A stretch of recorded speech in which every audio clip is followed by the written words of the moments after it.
I have some breaking news out of India and Pakistan. Then I'll tell you about why Steve Bannon of the War Room and Congresswoman Marjorie Taylor Greene are angry at members of Congress, and they are warning Trump and MAGA voters that we need to do more. Also, President Trump says his biggest announcement yet is coming as he prepares to head to the Middle East. Tensions are rising between India and Pakistan, two nuclear-armed neighbors, after India launched strikes inside Pakistan targeting terrorist cells. The strike followed a deadly April 22nd attack in Kashmir that killed 26 people, mostly terrorists. India blames Pakistan for supporting the attackers, a claim Pakistan now denies. However, Pakistan is reportedly firing artillery across the line in Kashmir, the disputed border area. These two countries have had clashes in 1947, 65, 71, 99, and now. But now they're dropping major bombs on each other. President Trump's administration is working to calm things down. Secretary of State Marco Rubio has publicly called for both sides to avoid further violence, while Vice President J.D. Vance expressed support for India's fight against terrorism. The United States is pushing for diplomacy alongside efforts from the United Nations and even Iran. President Trump and the White House are asking both parties to de-escalate before this spins out of control, especially with bombs being dropped and the fact that both countries are armed with nuclear weapons. The Supreme Court has ruled on a new decision to allow President Trump's ban on transgender individuals serving in the U.S. military. This is a win for his agenda and resonates with conservative value voters. This ruling, announced on May 6, 2025, today, upholds Trump's executive order prioritizing military readiness and traditional standards over woke values. For those that are interested, this is something that Pete Hegseth, DOD Secretary, has been pushing for. He says that this is gender dysphoria and could undermine the rest of a platoon or the U.S. military.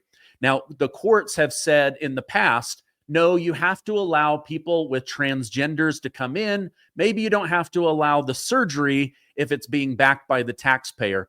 Lower courts were trying to block this, but now the Supreme Court has ruled in favor of Pete Hegseth and President Trump.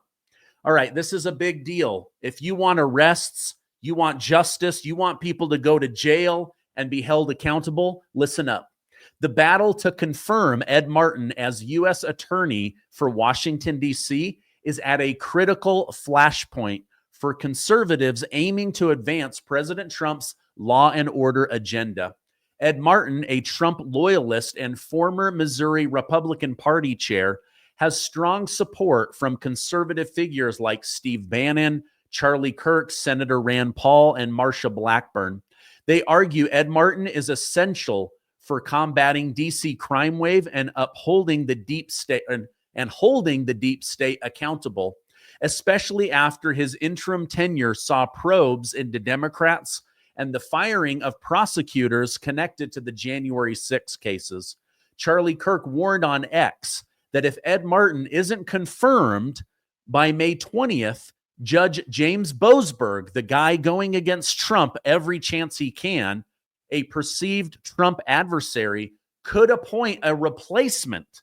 So basically, derail the process, override it, and put in who he wants.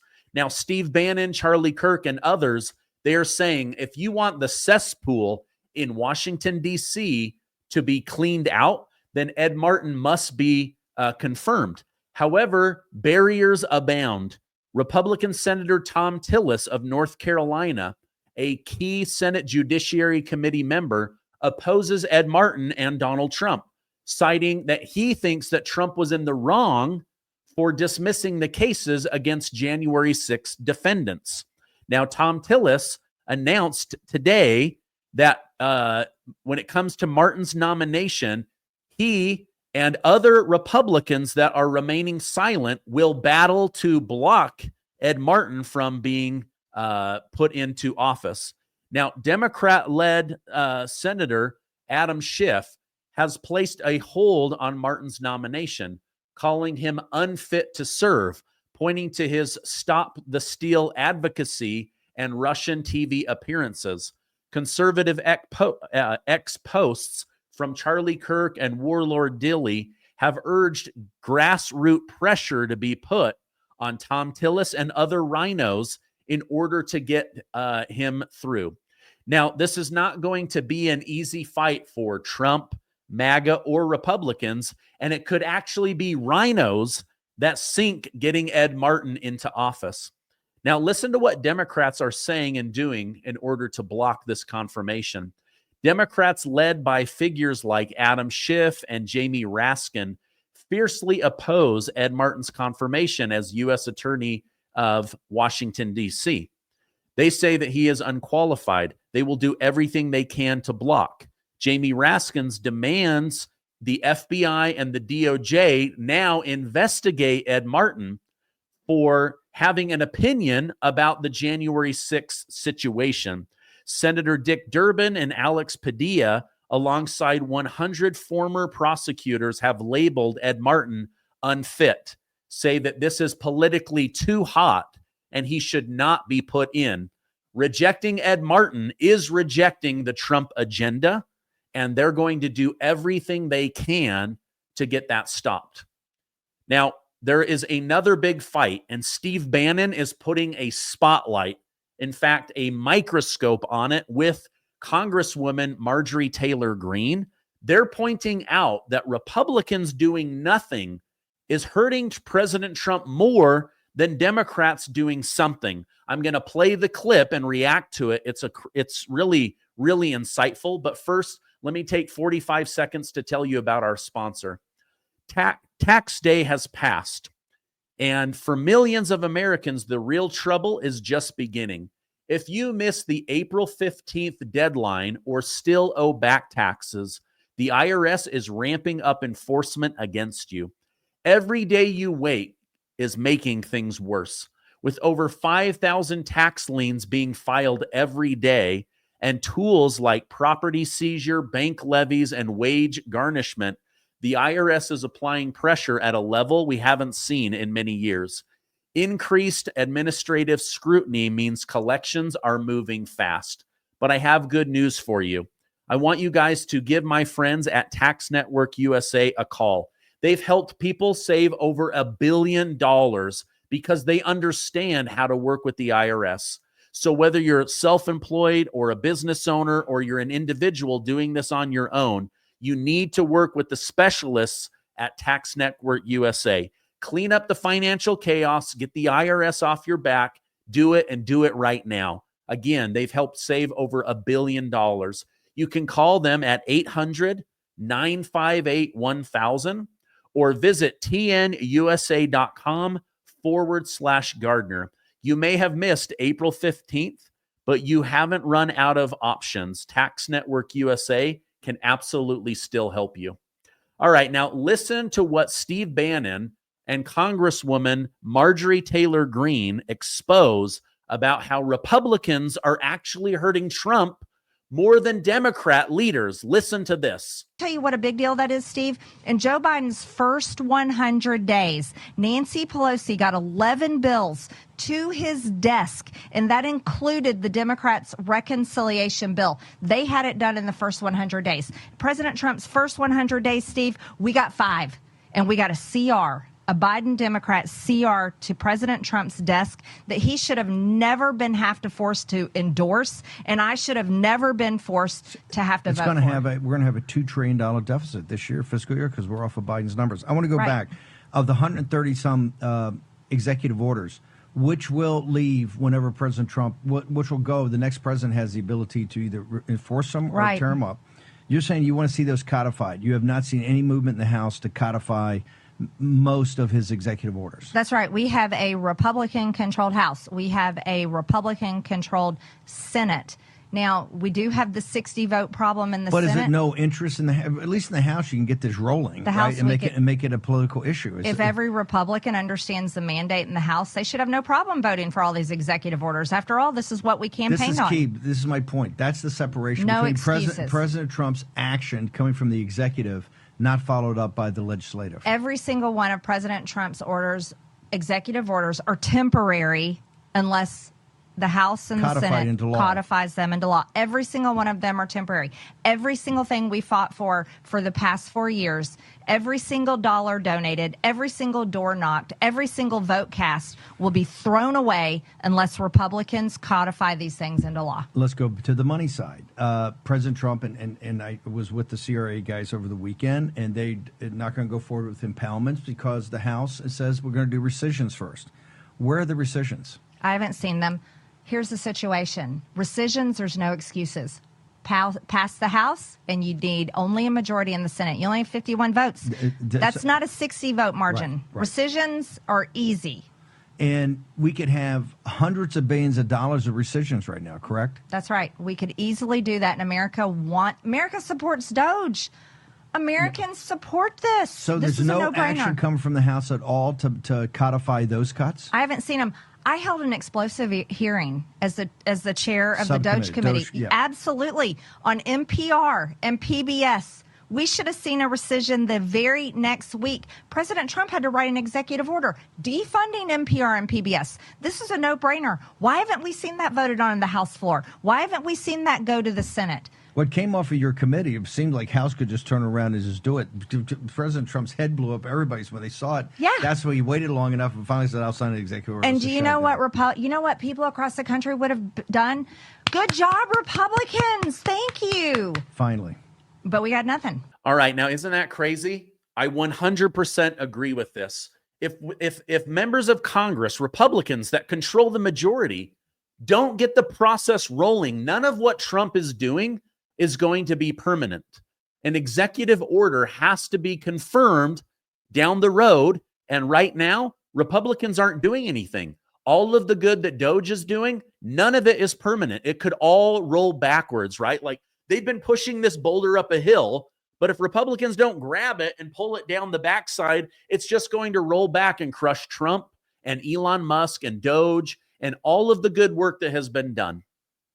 All right, now a former State Department employee, Levita Ferrer, pled guilty to embezzling $650,000 from the United States State Department over the last 2 years.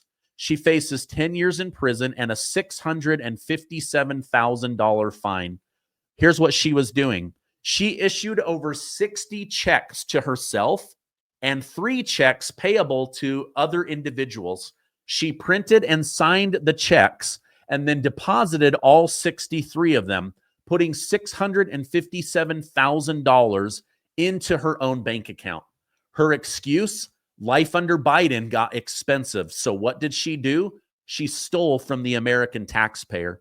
Now, she was able to cover her tracks for a long time because of her knowledge of QuickBooks and the fact that she printed and signed her own checks. But now justice has caught up to her and she will be going to jail. All right, something big is about to happen with President Trump. I don't exactly know what it is, but let me lay out the details. President Trump is set to embark on a Middle East trip starting Monday. He will visit Saudi Arabia, the United Arabs of Emirates, and Qatar.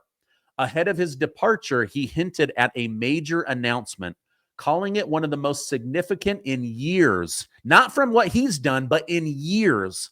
He described it as very positive. The announcement has sparked widespread speculation online about its content, whether it's economic, whether it has to do with war, the Abraham Accords. Nobody really knows. Now, the trip to the Middle East aims to strengthen ties with the Gulf nations, focusing on investments and regional security. The announcement's timing and Trump's emphasis on its importance has heightened anticipation about what this announcement or policy shift might be. Now, let me know in the comments what you think it might be. I don't want to speculate. Actually, I do. Let me speculate just for a second, right? It's why you guys come to the show. I think personally, this has something to do with the United States and Saudi Arabia oil and the US petrodollar. Why do I think this? Because Saudi Arabia likes Donald Trump and they hated Biden, and now Trump's back in office. Also, before Trump became president, he went to the UFC, sat front row, and Dana White told him he could bring one special guest. What did he do? He brought the chairman of Aramco, the biggest oil producer in the world, in Saudi Arabia.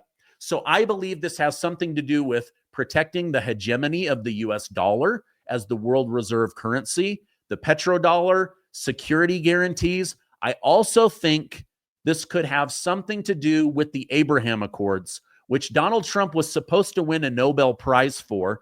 Biden then tried to unwind, and President Trump is now determined in his second term to put things right and then expand it.